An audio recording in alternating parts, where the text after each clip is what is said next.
This is the North End. This is the North End.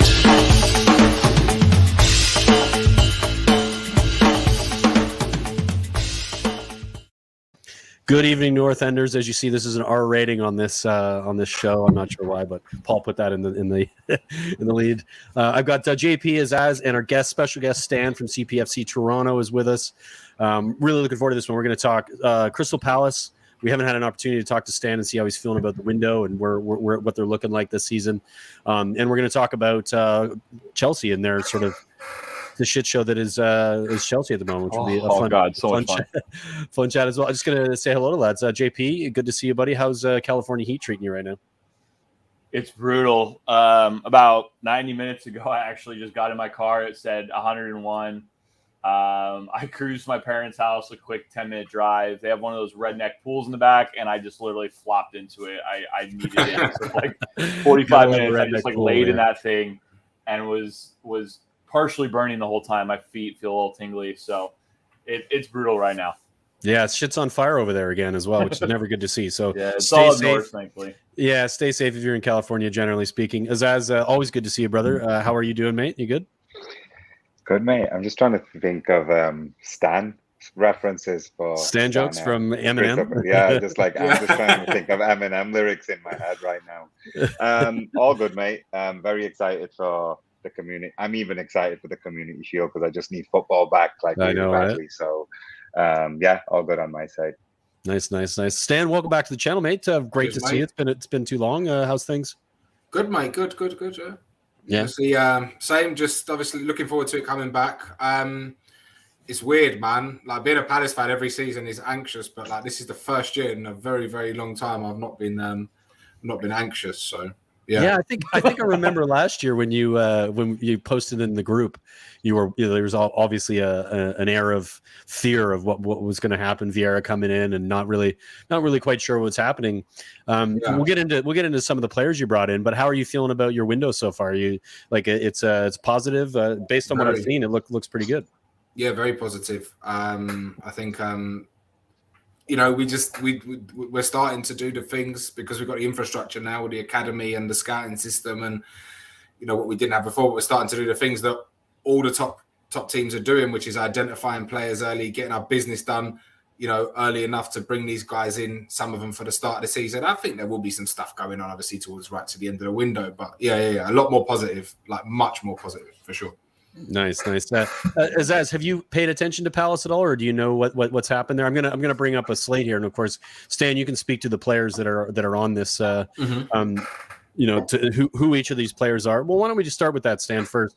Tell us about the players you brought in, and then we'll get Azaz's and JP's comments on them as well as mine.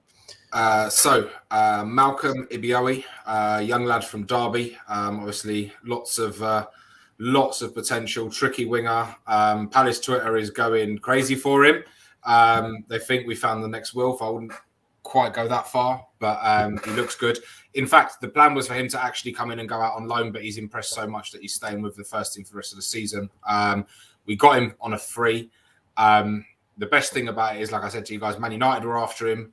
And Ten Hag and McLaren apparently were calling him, and he wasn't picking up their calls, and he went to Palace instead. So, yeah, very, very excited for him. What position does he play? So he's a winger. I think he can play on both, actually. I saw him play against United. He played on the right. We had a very young squad out for that game, and it is only a friendly as well. I know United fans getting carried away because they've won a couple of friendlies. They need something, Stan. They're going to win the league or something. But but he sat, like, there was an occasion where he was obviously, coming up against Fred, and he actually sat him down. So lots of potential there. I think he's playing under the right manager as well. I got a quick question for you on him, Stan. This seems to be like a pattern here with Crystal Palace going for tricky young guys out of the championship. You guys went and got Elise. You guys went and got Eze. What is going on with you guys kind of ravishing the lower tiers? I mean, have you guys never heard of tapping up? How do you mean? You guys are finding gems. Like, these are all three of those deals, including the one that just happened, I feel like are all solid deals. Yeah, Like, they're legit. Like I would take Eze, I would take Elise at Villa in a heartbeat. I would take this guy maybe after a quick loan out to a lower Prem team or a high championship team again for a little bit. But you guys keep doing this. Who is behind this at Crystal Palace? So a guy called Dougie Friedman is behind it. Is he? He was a former player, former manager, and is now the sporting director. And he has got in and built the scouting system and everything from scratch. And the policy actually is that we don't buy players, we try not to buy players that are over the age of 25. Yeah. And we don't have insane amounts of money to spend, right? So if you look at like a Villa, even for starters, where you've got quite a lot of money to spend, or a Spurs or a United or Chelsea. Liverpool, not so much because they don't spend crazy money. They identify very, very good players occasionally and add them into the system, right? Spurs don't spend crazy money either, except for this year. I don't know, man. Like the signings that we've seen, they've spent a lot of money, but we don't have insane amounts of money to spend. So we go and identify these good players out of the Championship or out of foreign leagues, etc., etc. And it seems to be paying off. But the big thing is that they all have resale value. So we did it with Mark Gay last year, bought him for 18 million from Chelsea. He's an England international now, great player. Yeah, that's a good buy.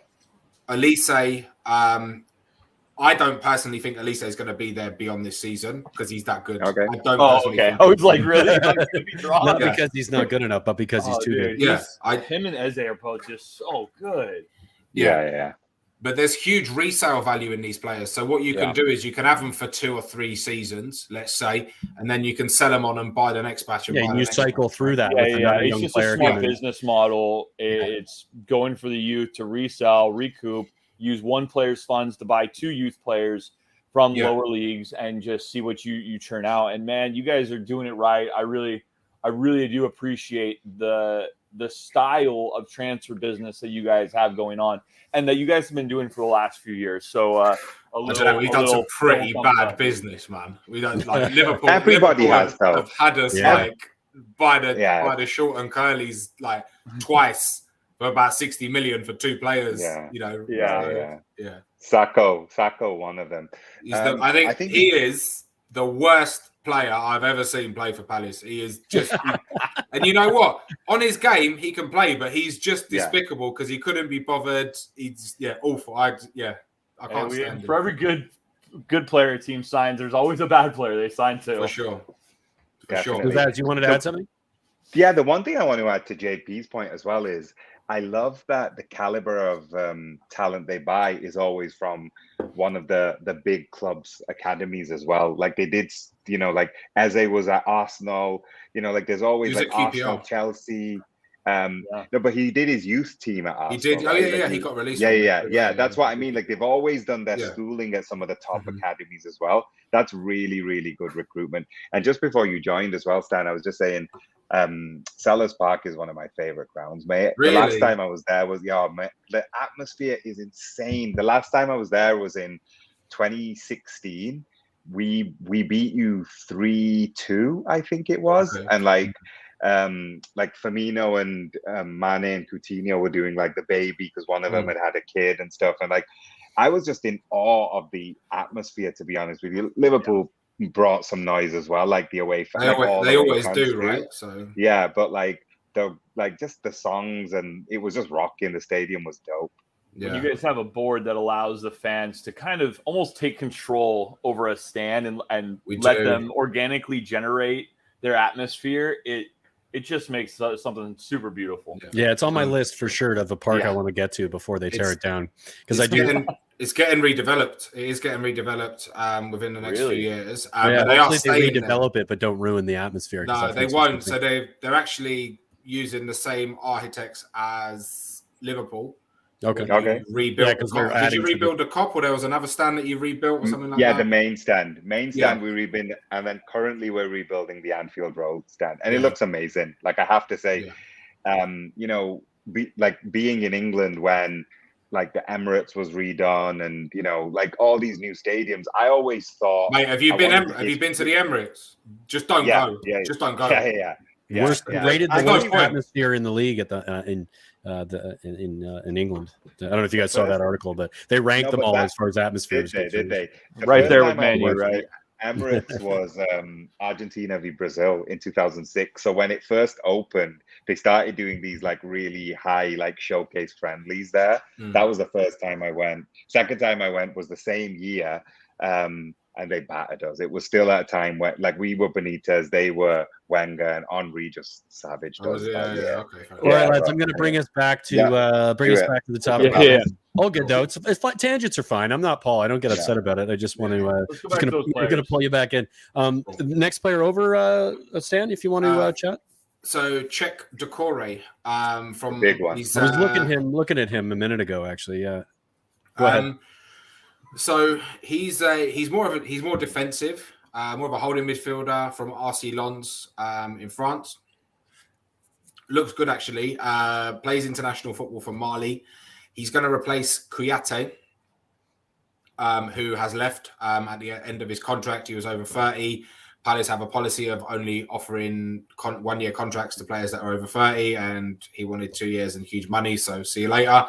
But he is leaving a gap. He was a very unsung hero, but he looks Decore from what I've seen of him. Obviously, he played in the French league. I've seen him play in a couple of friendlies, in some highlights, etc., etc. He looks a player. You know, like he can pass it. He can put his foot in. He's got a shot on him. I think he's going to help fill the Gallagher void a little bit because, not going to lie, that's a tricky one to fill there. But yeah, very excited about him as well. Nice. That's yeah. I mean, just look at his statistics. He was at Lens for a couple seasons. Yeah. Looks a good player. Again, more good business. The French league's a tough one because as a Spurs fan, we've had 3 or 4 players come from that league that have been absolute duds, and then we've had a couple that have done really well. You kind of don't know what you're getting. It's a tough one. As you know what I would say to that? I would say Didier Deschamps, Emmanuel Petit, Claude Makelele, Patrick Vieira. Patrick Vieira. Yeah. Patrick Vieira. Those were all older ones, though. Yeah, I think For every one, there's a bad one who comes. but over. I think Ligue 1 has been used to be a lot better. I think recently in the last 5-10 years, it's depreciated as far as the value of the quality of the players. Specifically talking about him, like Patrick Vieira knows what a good defense. Oh, I see what you're saying. Is. Like I see Gilberto Silva, like he's played with. That is the one thing defensive Tiote has going for him. Decore. Yeah. Actually, I've watched Decore a few times, not live, obviously, but I've looked up a lot of videos on because Villa were regularly linked with him over the last about 18 months, needing a center defensive mid. Man, that guy is stocky. He is built for the Premier League. Let's just hope he can transition into the speed of the Premier League because Villa had Idrissa Gana Gueye for the first year that he came out of France and he went to Villa, and then he went to Everton, and then he went to PSG. And that first season, everybody watched him and said, "Man, you're so brilliant, but what the hell? Why can't you put it together? Why can't you just put everything together?" He he got, I think it was 2 red cards for 2 different double-footed challenges, and I'm like, "What are you doing? What are you doing?" And this guy is very like a bigger version of him. So hopefully he works out for you guys. Yeah, Villa have signed a good midfielder as well, actually. So yeah, I'm super stoked with. JP, we'll get an update on your window and Azaz's and mine as well when we finish the Palace before we get into the Chelsea. Just to sort of keep things on track a little bit. We've got the next fellow there. Looks like a keeper. Is that yes, Johnson. Sam Johnson? I know. I was kidding. Another free agent. Former England international. Solid pickup. Solid. Very good. Very solid pickup. He's great. He might be coming number 1, honestly. I was going to ask you that. I think he will. Is that what you think will happen? Yeah.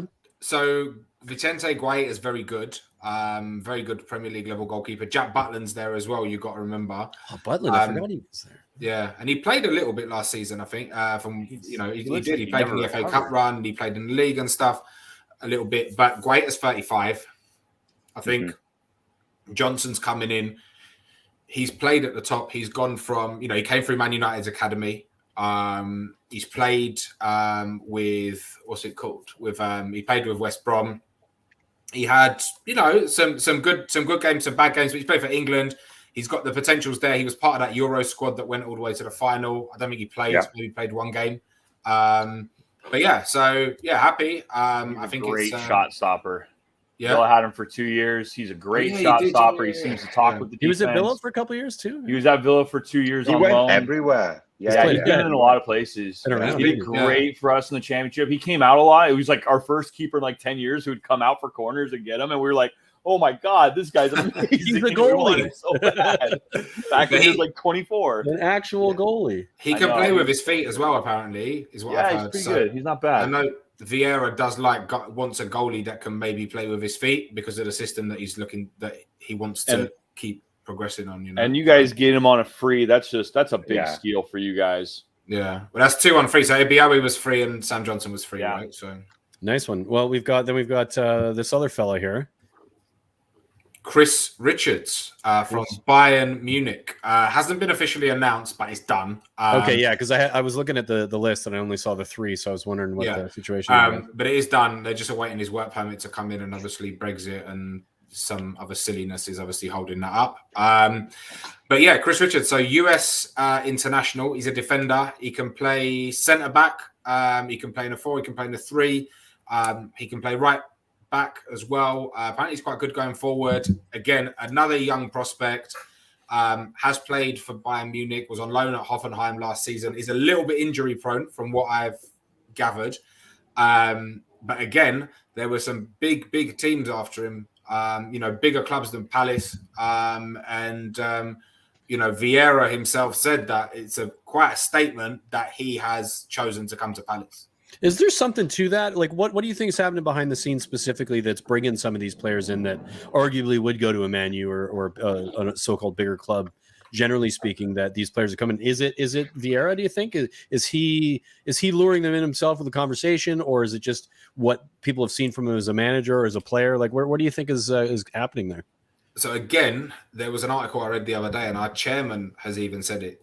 Steve Parrish, Patrick Vieira is a big deal. I actually had the pleasure of meeting him after a game last year, and such a really nice, down-to-earth, humble guy.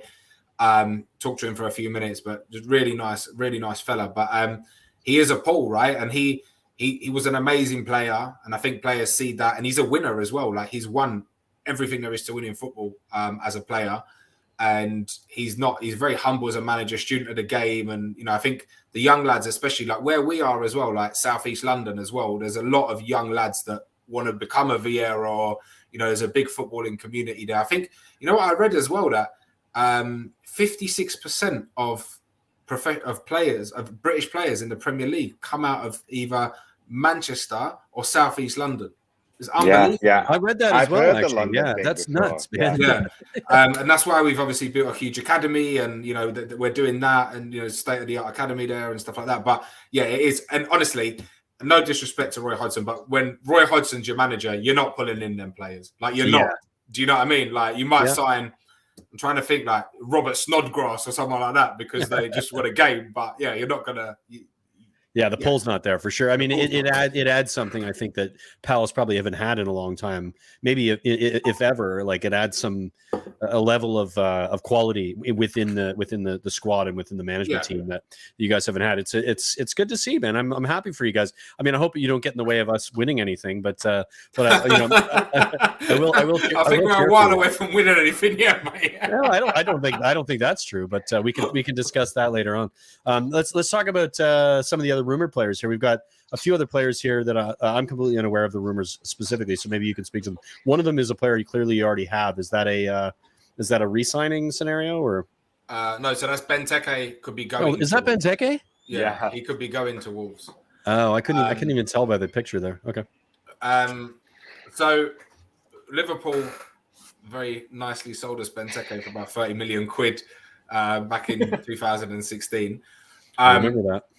He was, when he first came, he was mustard. He was so good. 18 goals. He kept us up. We were fighting relegation that season. I don't know what has happened to him. Like, I genuinely don't know, because there is there's some games he plays and you are just like, what a player. Some of the goals he scored too have been incredible goals. And then he misses a sitter where you're just going. Yeah, and then but you see him in the air, and like, didn't he have a really bad injury, like a torn ACL or so he did his knee. He didn't do his ACL, but he had some meniscus. But he had a bad heel injury with Villa actually towards the end of his time there, and he was never the same after that. He was never the same. Yeah, he's just so big, and he takes on so many hits. It wears his body down quite a bit. Yeah, but I like the guy. He's always. I like him as well. Guy. And like he's the guy that you think like if he's going to pop up with a goal, if you need someone to pop up with a goal, Benteke used to be that guy that you'd be like bang for sure. Yeah, and on his day, absolutely, right? Nobody's better in the air than him. Yeah. Well, he's really good, really good. I don't know, Lewandowski maybe, but yeah, I think there's a few people, but nobody cheap is better in the air than him. Yeah, but he's in the final year of his contract. He's on a lot of money, and I think Wolves might be interested in him. And I think Palace would probably sell for the right price and maybe get a younger, more youthful forward into, to play with Edouard and JP. So we'll see. Do I want him to go? Not really, because I quite like him. But if they sell him, I won't be crying over it. Put it that way, Yeah, for sure. Yeah. Bobby K's here in the comments. What's up, Bobby? Good to see you, buddy. Thank God Levy didn't pay Villa the extra money they wanted for Benteke. Yeah, sometimes Levy's useful. In that case, very rarely. Good stuff. The next player over looks like a player you guys know pretty well. Aaron Juan Basaka. is this on? Is this back on that he's going back to Palace potentially? He is not going to Palace. No, okay. This is Paul. Shite. This is Paul trying to get rid of the bad purchases. And last week, Paul did that. Last week, Paul said the defense thing. Man can't defend either. Like he's terrible. The thing with Juan Basaka is he's so bad going forward that if you're trying to defend him, you talk about his defending, and he can't defend either anymore. Like I'm not saying if someone resurrected him and got him back to what he was. Maybe that last season at Palace, he was good, right? Like he was. Yeah, there was a reason why United went after him. They paid 50 mil for him. I know, sure. And it was the best. It was the best transfer window of all time. Yeah, even for saying this, people are going to get really sensitive about the fact that I'm talking about the Maguire and Juan Basaka. But the funny thing is, and I've referenced this a couple of times in our group chats. So Stan, this will be a new story for you. Last year, I was in a car going to Old Trafford. Once COVID was done, I was going to watch the Villarreal match, and I was with 4 Man United fans, and it was pretty insufferable. Which I'm sure it would be if one Man United fan was going with 4 Liverpool fans to Anfield. Yeah, of course. It was.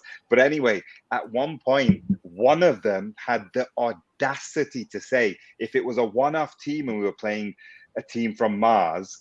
And all we had to do was not lose. I'd play Juan Basaka in front of Trent, and I literally wanted to get out on the motorway. I literally wanted to, because they cling to this thing that he's a defender. And you can't, if you get a nosebleed as a modern day fullback going forward, you shouldn't even be playing. No, but I don't even buy the defending thing anymore. Anyway, all that to say, shite. Yeah. Go ahead. I don't know. Listen, he came from our academy. He was great for us, and he was a youngster. But he was very good in a very rigid Roy Hodgson 4-4-2. Yeah. Right? So he's a right back. He's meant to defend, not to get forward. Yeah, he's like a right back. He's like the right back version of Harry Maguire. You know, like Harry Maguire is a centre back, but Harry. Yeah. Maguire you're damn right. He's the right back. Exactly. That's a very good. Very damn good right. Yeah. Harry Maguire can only play in a 4. Because if you play in a 3 and you're on the halfway line, he's done. He's done. He's never getting back. Can't wait to see it next season. Look, Juan Basaka, he's a Palace boy. He's from Croydon. He's from the area. I think Man United has got to him. But I think a lot of fans have this, what's it called? Like, oh my God, the Forest one-on-one. Oh my God, you got to post that. Yeah. What's up, Paulie? Good to see you, buddy. Yeah. We're talking about Palace. We're talking about a player that's at United who you put in the slate here that's supposed to be potentially going back to Palace. If you didn't want us to talk about it, then But anyway, he's come. I think they're romanticizing, and they think it's going to be another Zaha, where like we bought him back and he's become this obviously amazing player. It's not going to happen. He's on huge money. No, move on. No. Yeah. There's that romantic, any player that comes through your academy, you hold on to a little bit further than you should. You should stay right where you're at. We listen. You're preaching the choir here, man. I we agree. had them for years. Yeah, we had them for years. They're these players that like people buy, and it's a bad move. Like we don't need to defend them anymore. They're great. AWB in his first season at United was decent though. He was decent. Sorry? I saw him when Juan Basaka season 1 at United was decent. But recently, I think a lot of his issues, and like you mentioned a little bit, Stan, is that he was being asked to do a bunch of things that he probably never learned as a player in a system that was very rigid and was, like you said, very specific to playing a defender and not going forward. He was then asked at United to go forward, and then going forward, he kind of lost what he had defending because he probably got caught in two minds and was never very good at it. Because of that. And that's been the case at United for a long time. He's been stretched and never really done what he's good at. And what he's good at is defending if he doesn't have to do anything else. Now, that may have changed, and I agree with Zaz that I haven't seen him defend well in a long time. So that's likely out of his game at the moment. But arguably could be coached back into him with the right coach, but not at Palace, and certainly not in the Premier League at the moment. Yeah. And the last guy, Morgan Gibbs-White, plays for Wolves. Wolves, yeah. Haven't heard this one. Yeah, 20 years old, I think. England. I think he's played England youth. So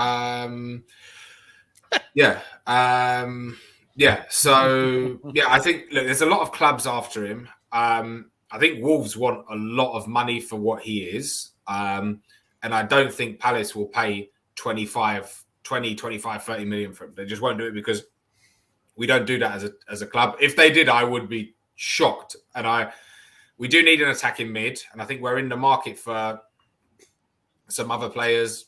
We tend to scour Europe or the Championship.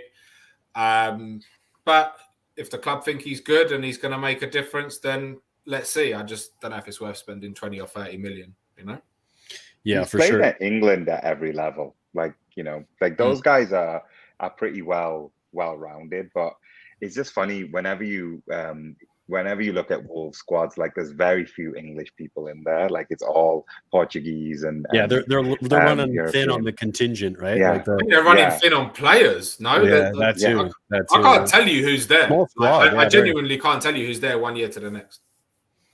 Yeah, for sure. Yeah, for sure. So, question for you about just the system you think VR is going to play. Any difference from last season, from what you saw to what you expect to see with some of these new players come in?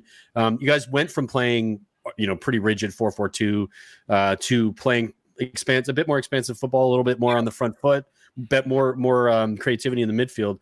Do you think that's going to continue? You think he's going to push it further in that direction, or do you think he'll probably just sort of solidify that style and continue to improve on that? I think that he wants to eventually go to a back three. He wants to play three at the back. He does, Yeah. He does. What makes you think that?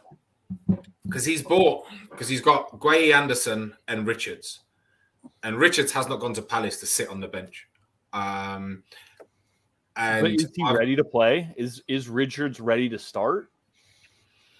I don't know if in the Premier League. That's what I wonder. I don't know if at Palace you can buy players that aren't ready to start for the Premier League. Do you know what I mean? Especially like the money they're going to spend. They're saying the fees going up to 18 million euros and stuff like that. Or he could be obviously, again, I think Mark Gay is going to get sold at the end of next season because he's that good. He's too good. He's going to be, if he has another good season, he's too good for Palace. Let's be realistic. Richards comes in, he's the next one on the production line, right? So we'll see. But I know that we did try that system a little bit, and the last few games of last season, it seemed to work well. So I think he's going to go between 4-3-3 and obviously playing 3-5-2, or playing with wing backs and stuff like that. So we'll see. Yeah, nice. Definitely will not be Route 1 football. I can assure you of. Yeah, which is good to see. I mean, of course, there's less teams that are doing that, especially in this iteration of the Premier League this season. It's going to be, I think, one of the hardest, tightest we've seen in the middle of the pack that we in a long time. I still think Liverpool and City were going to be up there, but Paul's asking a question, and I'm curious about this. Any update on Zaha? What's his fitness like? Is he ready to fit and firing for the beginning of the season? Oh, yeah. Or is he leaving? Or He's is he scored. still- He's scored quite a few goals in pre-season. He has, yeah. He's had he looks good. He's in the last year of his contract. Honestly, I think there was a rumor about him maybe going to Roma. They offered, I think, something like 10 or 15 million. I don't think it's worth selling him for that, even if he is in the last year of his contract. Because I think he is an absolute clutch player for us. He's getting up there. He's like 29 now. 29. Yeah, he's going to be 29. 30. Yeah. So are you guys going to let him see out his contract, even though he's the Crystal Palace boy? He He's is only got a year left, isn't he? But I think he is Crystal Palace, right? Like You'd have to he is sell him the this year academy. for any value if you're going to get any money from him. I'll be honest, It's like kind of pointless. you say that, but I don't really think it matters because we've had him for so long. And like, if it wasn't for Zaha, Palace wouldn't be in the Premier League. Like that is just how it is. He's that good. The fact that our academy, in the state that it was in, managed to produce. And I don't say this lightly because, you know, people are going to go, no. But he has, you know, he went to a top club, he didn't make it, but he had the potential to be a world-class player. So we managed to produce a player of his caliber who took us up from the Premier League and has kept us up consistently for 9 out of the 10 seasons that we've been there. Do you know what I mean? Like half of Jack Grealish. He's unreal. Half Jack Grealish, mate. Mate, we'll see. We'll see about Grealish in 5 years' time. But yeah, He's still playing in the Premier League. Grealish is probably on a better trajectory than Zaha was at his age. I'll agree with that. But do you guys really let him go for free, or you guys, like you said, you don't give anybody over 30 a contract? Would he be the guy to be an exception? He'd probably get it. Yeah. There'd be an exception. Make an exception. He'd get a 3-year deal. I mean, he's Mr. Crystal Palace. He's not going to sign another contract. Like, I can tell you that now. He's not going to sign another contract. We've got what we can out of him, and I think that we have built a squad that can compete without him, and we showed that last season as well. I'm not saying we don't need him. Of course, we need him. He's a quality player. Do you know what I mean? He, irreplaceable at times, but I don't know where he's going to go, though. I don't think he'll stay in the Premier League either. God, he winds up everybody, but damn it, I would love to have him at Villa. Top player.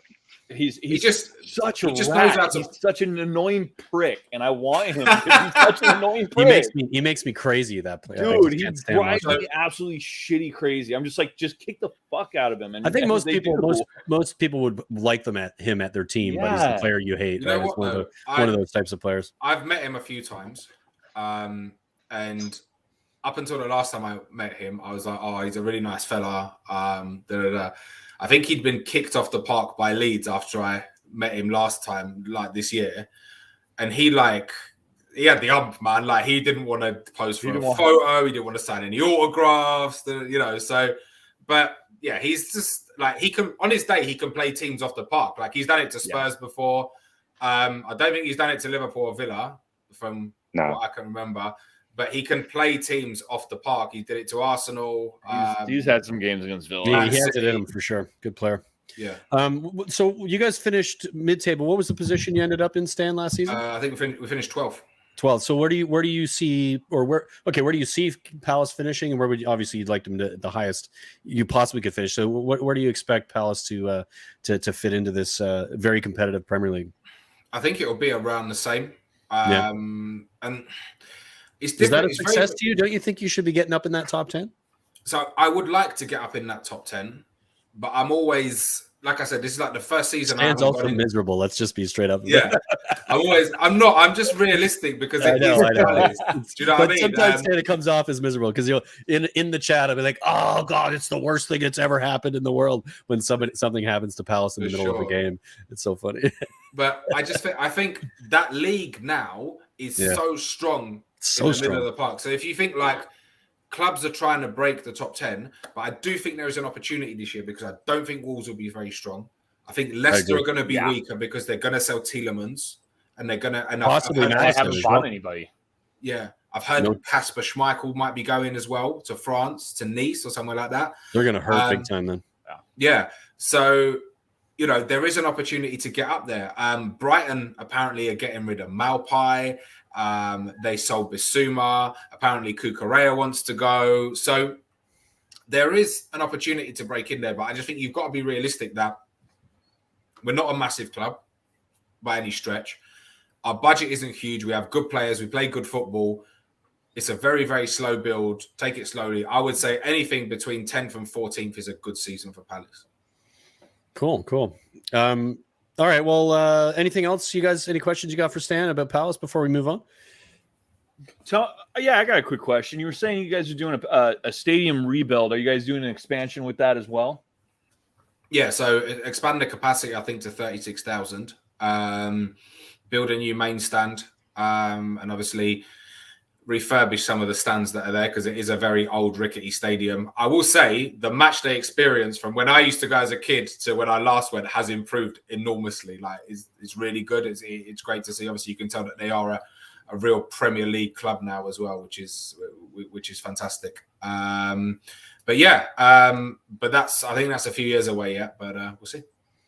Nice one, mate. Well, good to hear about Palace. I haven't heard much, been paying too much attention to all the players coming into Spurs. Last month or so. Living the dream of having Antonio Conte as your manager, yeah? Yeah, exactly. That's exactly the reason why. Paul's got a question for you, though, before we move on. Any academy prospects likely to make the team this season? So interesting. There is a guy called Killian Phillips. He's another midfielder. He played against Liverpool, actually, was very good, given the teams that he was playing against. So he's one to watch out for. We have a couple of guys that are going on loan to the Championship and League One to get experience, who I think will be potentially coming through at some point. But yeah, I mean, we'll see. It's difficult with academy products as well, right? Because people think that like you should be bringing so many of them through, but you only really bring like one or two through every 5 or 10 years. It's rare, right? Really rare. If you get one a season, it's that's a lot. Like, I mean, getting through an academy in football, we did a special on this a couple seasons ago. Speaking about academies, we had I think it was a former player who went through an academy, and he sort of spoke to the difficulties of what it is to be an academy player and then trying to get into the first team and the challenges there. And it's nearly like the percentage of academy players. I forget this. It's like 2% or something like that. Really low. Of academy players who make it to the first team and end up being successful. Some of them will come through to the first team. If you're Chelsea, you get like hundreds of them, and they'll go on loan everywhere else. Thousands of kids on loan. Yeah, but it's a difficult thing to do. But excellent, man. All right, so let's get into Chelsea. This is something that I think we just wanted to talk about because who wants to laugh first? Should we all laugh together, or do you want to? I think 3, 2, 1.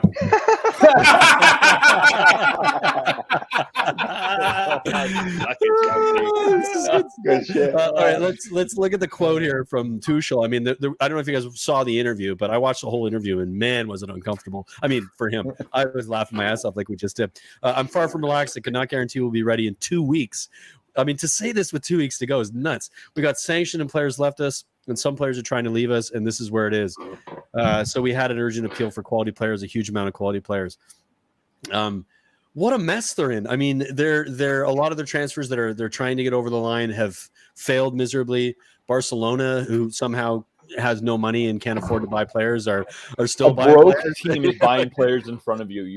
Koundé's look like the Koundé deal that they were trying to get over the line, who apparently agreed to personal terms, is now looking like he's likely to end up at Barcelona. Azaz, your thoughts on Chelsea in this offseason, and we'll get to sort of where we might think they're finished, but how much is this to do with the loss of ownership, the change in sort of the structure at the club?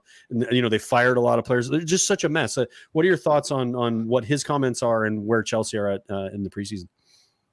Yeah, it depends how far back you want to go. Because honestly, like if you're, where do you think it starts?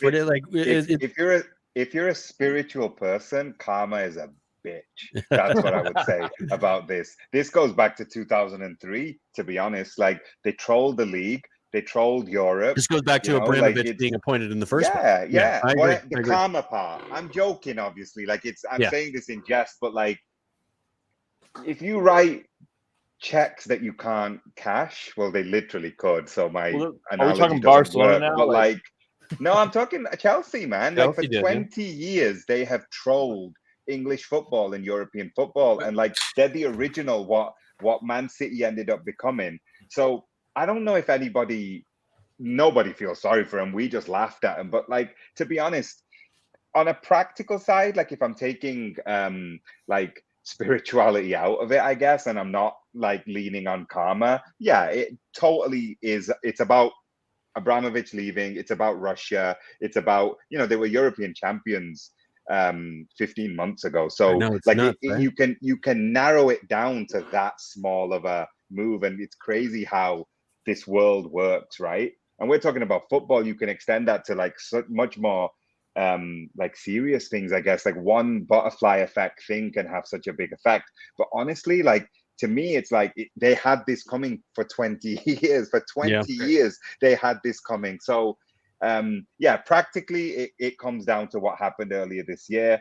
And we're even laughing at the Barcelona thing. Like, that's disgusting. What Barcelona are allowed to get away. That's another show. Like, Same with Everton. It's a whole Same other with Everton. conversation. They should be. They should start the season on about minus 20 points for the stunts that they've pulled. Yeah, exactly. So that's what I would say there, mate. I don't disagree with that. Hard to argue with. Yeah, I don't argue with. I can't argue with that. But all this like petrol money that came in, and you remember that summer they thought they were the shit, and they were actually for a few years when they got Mourinho, and they destroyed. They lost like one game at home in 3 years. Yeah. But I know this will be someone else's. I know you're going to move this to someone else, Brian. But I'll just segue them in and saying they are in deep shit. Like my little segment here was looking backwards. Whoever's going to get to talk next is going to have a lot of fun because they are in some. It's a fucking right mess, now. and I'm loving the shit out of it. Stan, I'll go to you. Thoughts on Chelsea situation and the state of play over there, and what do you think is going to happen to this club in this season? So, a couple of things. Like, obviously, the situation is comical. I have no sympathy because their fans have been so smug for years. For years. And you know what? There's probably Chelsea fans listening here, so I don't want to tar everyone with the same brush. But they are. Fuck 'em. Like, if you meet a Chelsea fan, 9 times out of 10, they're just thick Southeast Londoners. That's what they are. Blue is a colour. And they have like zero decorum, just awful, right? But I tell you something, Abramovich went in there. He's obviously bought them titles, players, you name it. Like, God, we'd all want him, honestly. Yeah, blood money though, like real blood money. As I say, it's come out in a wash. But he built a world-class academy there. Look at the players that are coming out of there. He had a woman working there, Marina Granovskaya. She was one of the hardest negotiators in football. If you need to get players to your club, she is probably one of, I'd say she was top 2 in the world of getting the player there and also selling players at a huge profit. And this guy has come in. Who's the owner? He's the owner of the Dodgers, Todd. I can't say his last name. Bowley. Todd Bowley. And I don't know if you guys watch the UK office, but he's come in and done like a David Brent. He's fired all these people, and he's like, I'm taking care of recruitment myself. Yeah. Well, there you go. Like, you know nothing about football by the looks of it. I don't know who's advising you, but you can't get any players to come in. I've got no sympathy for Tuchel. Do you know what? Yes, a couple players have left him, but they won the Champions League with a lot of that squad that's still there. I have no sympathy for him. I think Tuchel, no matter what happens, he's going to come out looking like fucking golden roses because he's the only guy that kept Chelsea together. He won in the Champions League when they honestly should not have been anywhere near the final. And then he went on to do well with them with their hands kind of tied behind their back and getting thrusted Lukaku upon him. I feel like quickly on that, come out looking all right. JP, they bought him Lukaku. I don't know if he wanted Lukaku. He's not a Tuchel type of player. I think the fans wanted Lukaku. I think there was this drive, like an inner spirit that you need to return Lukaku because Cristiano went back and we could do all this stuff and we're buying one of the top players in the world. But I don't know if that's a Tuchel guy. Yeah, so I'm gonna it's in regards to Tuchel being it's considered some sort of hero in the end. I think he did a very good job initially when things went awry with Russia and Ukraine and the sanctions and everything else that happened. I think he did a good job managing the media. I think that was a really difficult position for any manager to be put in. It was ridiculous that he was having to answer those types of questions when he's a football manager, not a politician. And he did a really good job of that. But if you watch what happened to the quality of football at Chelsea when that stuff started to happen, it dipped considerably. They had a very good first half of the season and had a pretty piss poor second half of the season, and he wasn't able to coach them out of it. And now you're seeing him in this scenario, kind of losing his shit a little bit, and for good reason. I mean, there's he, like you guys were talking about a minute ago. Czech left, the woman who was in I forget her name. You guys probably said it, but Marina Granovsky. Yeah, thank you. She's left as well. Some of these very important people in very important positions at Chelsea have either been sacked or have left, and they've been brought nobody in to replace them, and they're wondering why they're not able to get anything over the line. And the manager is not clearly in a position to do that type of job. He's a coach now, or arguably that sort of manager coach argument. It seems to me like he's been put in charge of the team that he has, and he's trying to make them. You saw his comments after the Arsenal game. They lost. Was it 4-0 to Arsenal or something like that? Ridiculous. Yeah, 4-0, I think. I get it's preseason, but when you come out the way he did and lose his shit about talking about his team not being ready, it just says to me that from what we've seen in the past from him as well, I think the meltdown is on its way. I think he'll be probably the first manager to get sacked this season. Think? Yeah, I do. Oh, that's an early. I think it'll. I know. Hedge your bets, boys. Hedge your bets. But look at what happened. Look what happened with the rest of the. He can't afford the new manager. The new owner can't afford to sack the manager right away. He's got to see what's going on, but he can't afford to sack backroom staff because he doesn't know enough. But the manager's dealing with the players. But I do see Tuchel getting really upset if this window continues as it does, and he's going to be vocal about it because that's who he is, and I don't think the ownership's going to be happy with it. I think he'll get sacked. I think that'll make them even worse in the long run. But I think that's what will happen. And long may it rain. 12th. Well, I mean, It's happened before. It did. Yeah, they won the Champions League the next year when Conte came in. But I'm talking bottom half of the table finish. They won't though. They have the squad's too good for that. I mean, it's really. I mean, 12th I can't see happening. I could see 7th or 8th. Like I could really see that as a feasible scenario if they don't address the players that are leaving, or if some of the players that they should be shipping out don't leave and they don't replace those players. Like there's a ton of players in that team that are either last year contract or just they're not interested in being there anymore. They want to leave. They're like, they're done. I'm done with Chelsea. It's a complete mess. It's fantastic.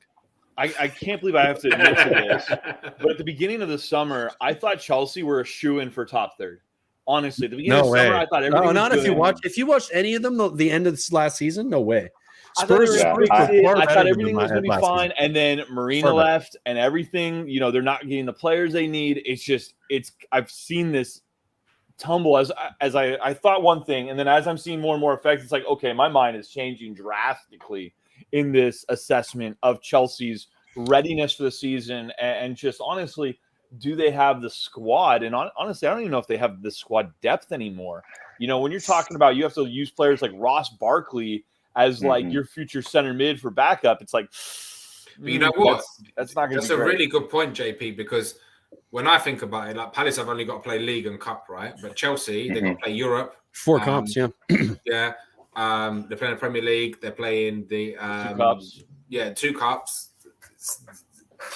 And they love to sell their good youth players. So aging squad. Youth players. The squad is aging as well, and they're selling Colwill, who's meant to be a really good centre back. He's going somewhere, isn't he? They do have Gallagher coming back in, and I would imagine he'd probably get some game time. I saw him against Arsenal. He was terrible. Yeah, but I think the whole team is terrible right now. Like, there's no cohesion. There's no them together trying to get somewhere. Like, you're not seeing that at all. It looks to me like fragmentation and a mess. It's their team is aging as well. Though you've got to look at Kante. I'm trying to think Aspilicueta, Alonso. I mean, 2 of them don't even want to be. over Well, 30. Koulibaly Is already there. think- Thiago think- Silva's over the hill. Think of those two as their central defenders, Koulibaly and Silva, next to each other, and you put anybody with pace against those two guys, and they're Well, toast. they're going to be fine. All you got to do is put one of those air packs on the back. So after a long sprint, Little jetpack. and then they can play again. They'll be pretty good. I'm never writing off Thiago Silva because when I saw him the first year that he came and he won the Champions League, he's unreal. But there is a high chance that he could be a cop. 15 months later, though, and without protection from other players who might have a bit of pace around him. Yeah, it's just it's gonna be difficult. You for just them. get Reece James injured and Mason Mount, and they're going to be in big trouble. Yeah. They also who's the left wing back? Chilwell. Alonso or Azpilicueta? Chilwell, you mean, right? Chilwell. Yes, thank you, Chilwell. But he's injury prone. He is. Well, him and Reece James were both out for much of the season. That's why they started last season so well, is because they had a system that worked with them in it, and they were both at the top of their game. They played really well. The amount of balls that came into the box were fantastic.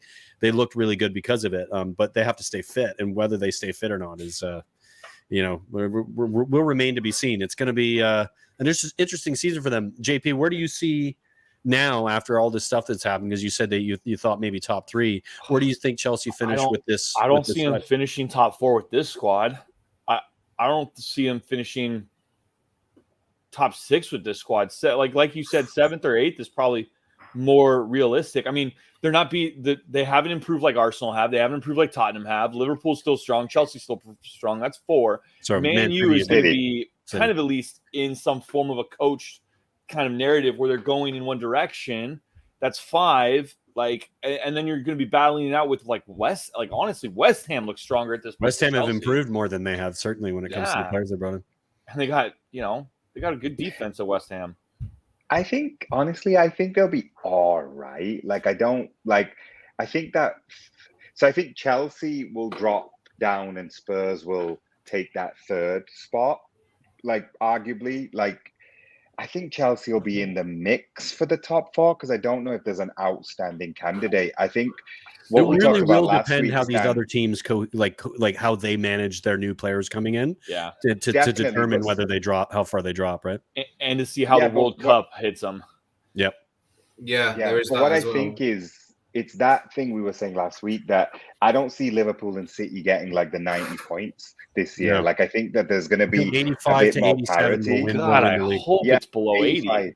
85 to 87. Again, that suits us that it's not that suits level. us too. Yeah. You think so? Even with the players City I'm with Stan on this. I want it to be less, but I look at Man City, I look at the players Man City are buying, and I'm just like, really? But JP, Man City think they're not getting 85 points or higher? But you have to take this into account, and I know we're kind of going off topic, but who cares? Man City have bought a bunch of players that would arguably have to fit into a different system than what they've played. They've won the league twice in a row with playing a false 9. They've added a tall number 9 that was looking for balls in the box. Totally different system. Raheem Sterling, I know he was not necessarily fully key, but a player like him who did what he did, he's gone. Fernandinho is at the sort of the end of his ability and in that midfield, and haven't really replaced him with Calvin Phillips. I mean, or what, you know what I mean? I don't think they're as good as they were in the last 2 seasons. I think they'll be good still. Don't get me wrong. I think they're going to win the league, or they're going to be right there with it. But they're not going to, they're favorites, but not 100 points or not 95 points. It's more of an 85 to 90 points thing for me because of how much better. Because of how much better the rest of the league has gotten as well. I think that means that they'll drop points in places where they normally wouldn't have, or they didn't the last couple seasons. Yeah, I think the other teams have definitely improved their level more than Liverpool have tried to. We're trying to change the system. We're trying to. You kind of have to with the players. Got, right? Of course. Yeah. And plus, we're just trying to squeeze it. We have to switch. We had to switch it up at one point. Liverpool and City are trying something new to some extent. The other teams, it looks like, have just gone and tried to improve. And I'm not saying that we're not going to be the top 2, because I think we are going to be the top 2. But I feel like it's going to be less of a points haul. I think Spurs are in the conversation, and this is not me being deluded. I know people are going to say that, but I do think Spurs are in the conversation. It does require something to happen to Liverpool or City out of the ordinary, like maybe a key injury or something. Yeah. Like we play six of the last season's top six before the World Cup away. So like that in itself is like something like that can have a massive effect because you've gotten those out of the way, and if you get good results next season or after the World Cup from January onward, you only have to play one away game against the top six from last year.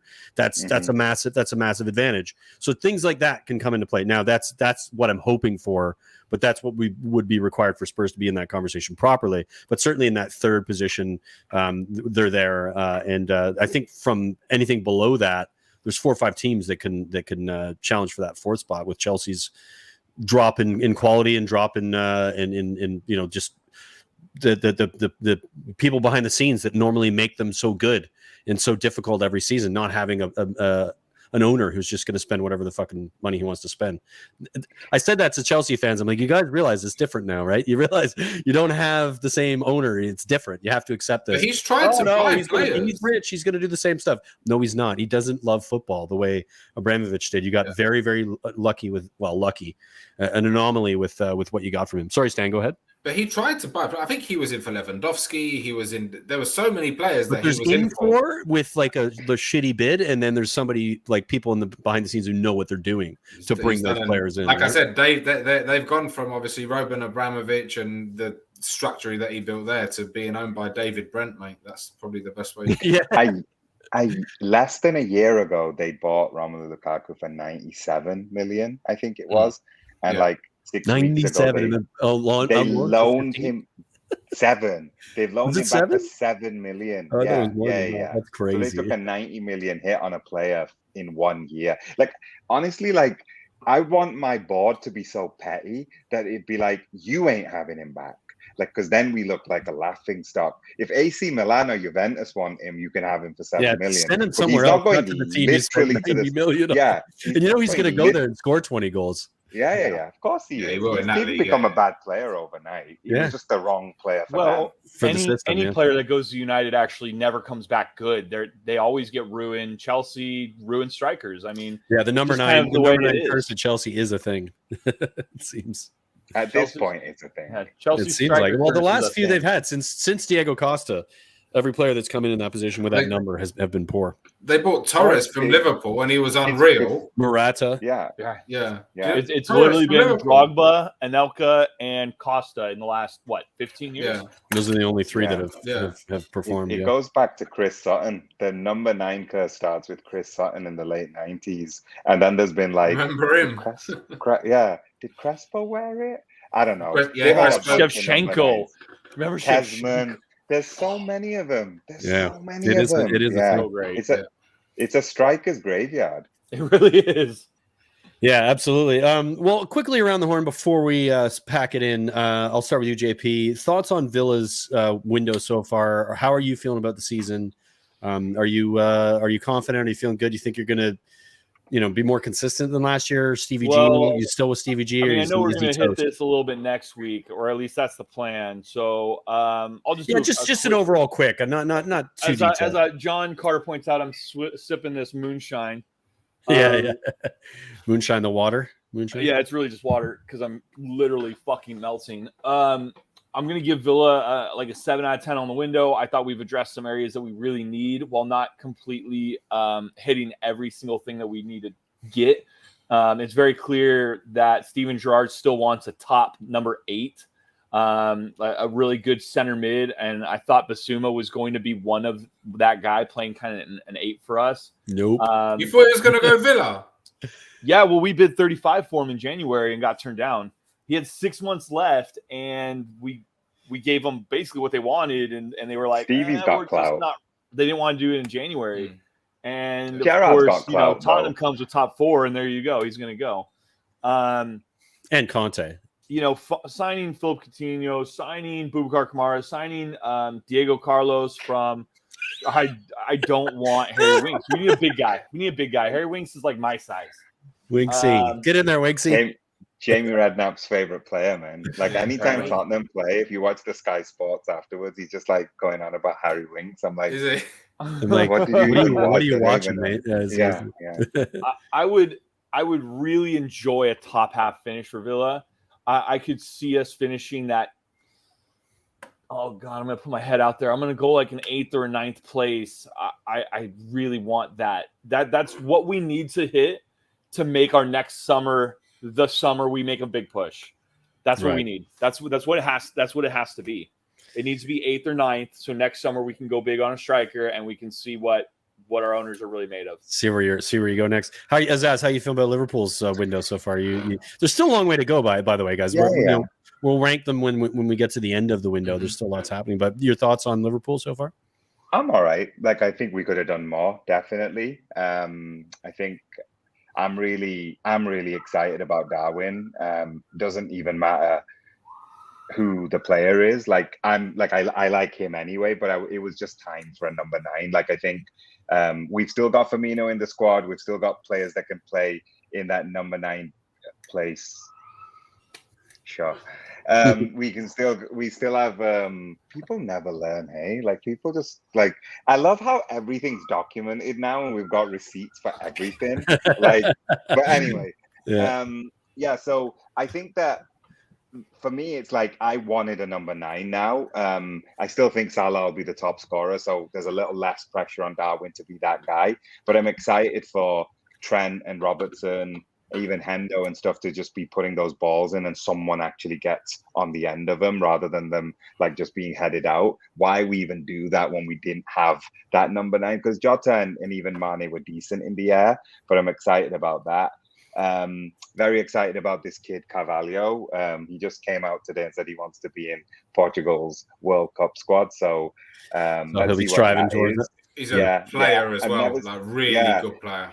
Yeah, I've never seen a body double like he just looks like young Coutinho. Not Coutinho. Now Coutinho went to Bayern and did that Lewandowski Sane training regime where he came back hench, but the skinny when he one was with us, when he was with us, he was that like slight number 10, and Carvalho looks exactly the same. Excited for Harvey Elliott to start the season again. Like he started last season as our like a starting number 8 for us. So yeah, I'm all right with it, mate. I feel like we got Calvin Ramsey from the Scottish League as well. Just gives Trent a bit of cover as well. So I'd really like a midfielder. But here we always have this conversation amongst Liverpool fans, which is we want to sell Ox, but we want to bring in Jude Bellingham, and that doesn't happen. Like you don't. That's not how football works. Right? Yeah, So we got a comment. We got a comment here from John Carter. It's supposed to be Salah without Mane as like a car without a steering wheel. What are your thoughts on that? Like, because there was a massive connection between those two players when it comes to assists and goals. They were similar to Kane and Son when it came to the different things they did for each other off the ball and on it. You think there's going to be a drop off from the Salah in that scenario, or it won't affect him? I don't see it that way, mate. I'm definitely respect anyone's opinion because we've just all got our own opinion. But for me, Salah, firstly, if you look at Salah's goals and assists, it's actually, if you take Firmino and Mane's goals and assists, that's how many goals and assists Salah has got in the last 5 years. So that's not how I see it. Right. The second thing is when Mane was in the middle last year, he played really well, but number 1, Salah didn't. Arguably, it could be AFCON hangover, fatigue, all that stuff. Or Mane played really well in the middle, but the attack didn't function the same way as like a Firmino playing in the middle who used to link stuff together. And what I'd say on that as well is our XG went down. So when Mane was in the middle on Ballon d'Or form, fine. Like I get it. He won AFCON. You scored less. All the good stuff. But we scored less and we created less as well. He did really well, but I think we were a better team with Mane on the left, Firmino in the middle, and Salah on the right. So Salah's going to do his thing. I don't see that stopping anytime soon. If he can make a connection with Darwin the same way as he had with Firmino, I think is going to be like the thing that makes us or breaks us. And Diaz, has to chip in with like goals and assists. Like he's very exciting, great player, so tricky, very fun to watch. But that famous front three of Liverpool, they were either scoring or making assists. All of them were, He's not, and his production isn't that yet. But obviously he's in the right hand. So yeah, I would also give us a B plus, 7 out of 10 for window wise. But I think we'll have a good season. Nice one, Stan. We kind of asked you this already, so just a quick number out of 10 so far when it comes to. I'd say so far close to a 9. I'd think. Yeah, wow. To be fair, yeah, close to a 9. We'll see who else we can get in, but yeah, I'll say close to a 9. Feeling pretty good. Nobody's going to ask me the question, so I'm going to give Spurs a rating out of 10. JP is going to give me the finger. It's not going to change my rating. 1 out of 10. Fuck Spurs. It's no, I'm probably about an 8 out of 10 right now. I think there's a couple positions in particular, specifically the center back position. Depth for Dyer. I love Dyer. I think he's been very good the last 2 seasons, specifically the end of last season. But he gets injured, and you don't have anybody to replace him, and that's a very important position in the spine of the team. So the likes of Bastoni or something like that to come in to play. Or to be able to rotate in that position would be key. And in a creative midfield, I'd love to see Madison come in, so we could switch to a 3-man midfield and have a player that can unlock. You think you can get him as well? Well, I mean, it's in the cards. Certainly, there's been discussions about it. Leicester have some financial issues at the moment. Really? They do. I know it sounds odd. I just read about it, and I was just as shocked as you are. There's an article in Athletic about it. They lost a pretty big chunk of change during COVID, which has had a massive effect on them. Just quickly, they're not totally fucked, but they're in a scenario where selling a big player would help them bring in other players if they want to refresh the squad, which they kind of need to do. Gotcha. As you can see, they haven't made any business yet either. So, quick question: Richarlison. Yeah, I hate him. I hate him. I hated him before he was at Spurs. Now I love him. Yeah, I can't stand him. Where He's does much he play? like a Zaha, I think, in that sense. Where does he play? Yeah, he's exactly. Where does he play? He plays in any one of the front 3 positions. I think this is a thing that people are going to have to get used to, and it's a hard one for y'all. But I'm gonna school you on it. Spurs are a big club. They're acting like a big club in the transfer window, and they're buying players that fit their system, and they're adding depth in every position so that there's at least 2 players of quality that he can look at the bench at and go, I want a player that is as good as this player, or if a player gets injured, that they can fit into the system. That's exactly what he's doing. It's what he said he's going to do. I don't know how long you want to hold your finger up there, JP, but it's just a fact. You can hate it as much as you want. That more arrogantly.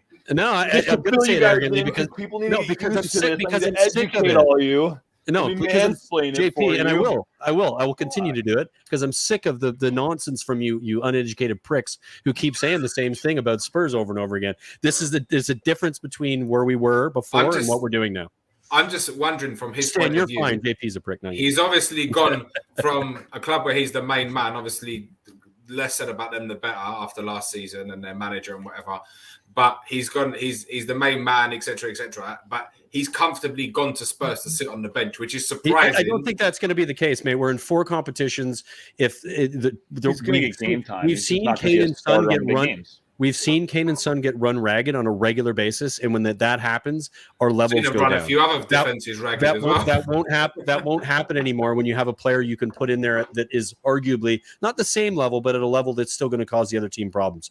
That's the reality. That's what you want to do. You want to have depth in every position, and that's what he offers. It's a squad game. It's 25 players. That's how he's approaching it, and that's what will happen.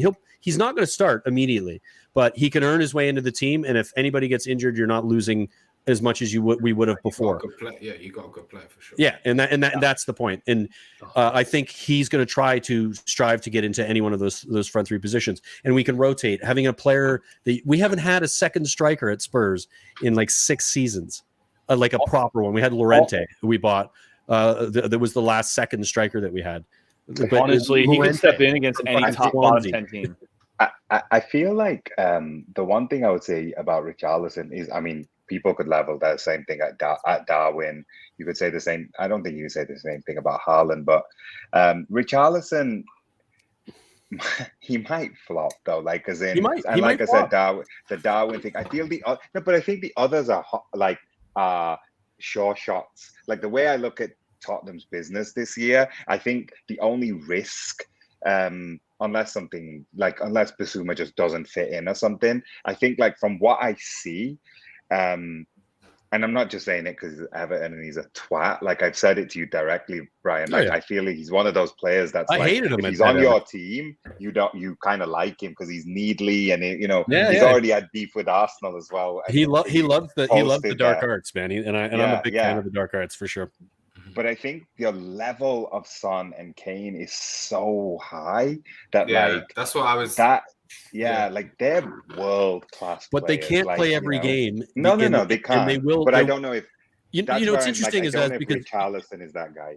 No, but we'll see. And we will see in that we'll find out. Arguably, the two best teams in Europe are in the last 5-6 years or so, and you could throw Chelsea in there as a third in some capacity, but Liverpool and City in particular. And I'll start with City. City last season, only one player played more than 30 games the entire season, and that was Kevin De Bruyne. Every other player played 30 games or less. So squad rotation. Of course, I'm not comparing Spurs to City, but that's no. I know what you're saying. Who has depth can do, and that's how you compete in every competition. So you have to make sure that you have good players in all those positions. We currently have 4 right backs, so we're gonna probably at least sell one of those and probably end up with 5 fullbacks, wing backs in total, 2 on each side, and then one that can rotate between the two. And having a fourth forward or a fifth forward, if you count Lucas Moura, as well, that to rotate through. And when you play in a cup game, you're not worried. You're not going, we got to bring on Kane or Son to win a game. We have players that can win the game. He can look at his bench and go, shit, we need to change the game. I got a player that can change the game. We didn't have that before.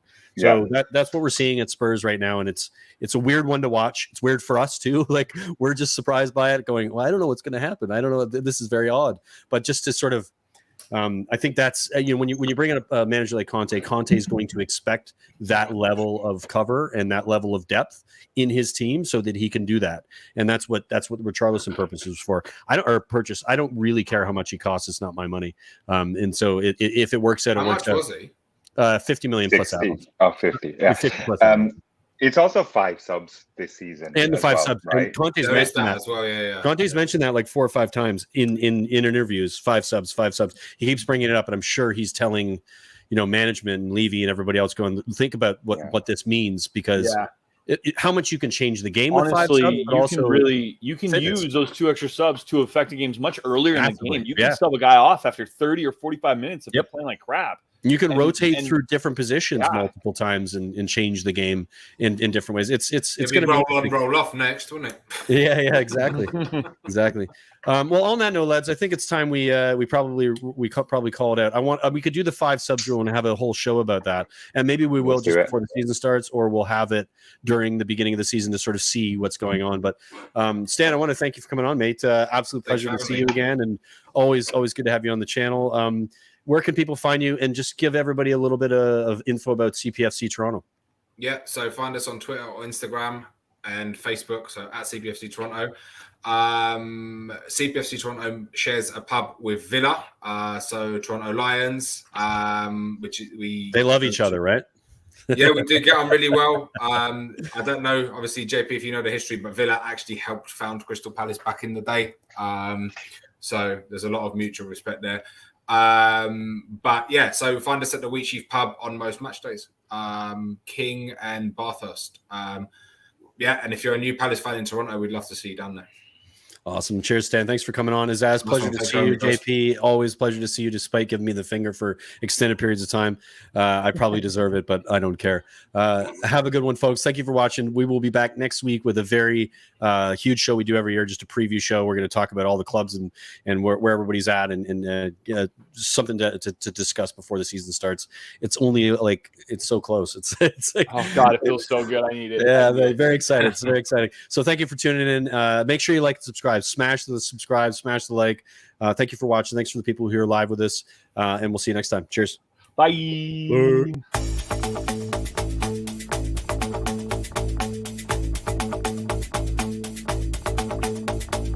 This is the North End.